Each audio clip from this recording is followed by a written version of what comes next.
Hi friends, కొత్త వీడియోకి అందరికి స్వాగతం. నిన్న తెచ్చుకున్న రైస్ అయితే కొంచెం మిగిలాయి.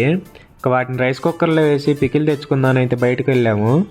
రైస్ కుక్కర్ మూత వెరైటీగా ఉందనుకుంటున్నారా?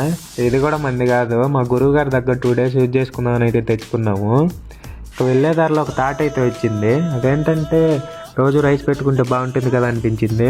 అందుకోసం ఇంకో 3 kgs రైస్ అయితే తీసుకున్నాము. ఒక దానికోసం ఇంకోటి తీసుకోవడం అంటే ఇదేనేమో. ఇక మా ఫ్రెండ్ అయితే గూగుల్లో వర్డ్స్ ట్రాన్స్లేషన్ చేసుకుని మరీ షాప్ వాళ్ళతో కన్నడలో మాట్లాడుతున్నాడు. కొన్ని పదాలు అయితే చాలా వెరైటీగా అయితే ఉన్నాయి. ఇక పికిల్ అండ్ బియ్యం తీసుకుని రూమ్కి అయితే రిటర్న్ అయ్యాము. ఇంతలో మార్నింగ్ ఓట్స్ లేక మిల్క్ లేవని గుర్తొచ్చింది. ఇక వెళ్ళి ఒక మిల్క్ బ్యాగ్ తీసుకుని రూమ్కి రిటర్న్ అయ్యాము. వచ్చేదారిలో డ్రింకింగ్ వాటర్ అయితే తీసుకున్నాము. ఫైనల్గా అకౌంట్స్లో 0 బ్యాలెన్స్తో రూమ్కి అయితే వెందిరిగాము.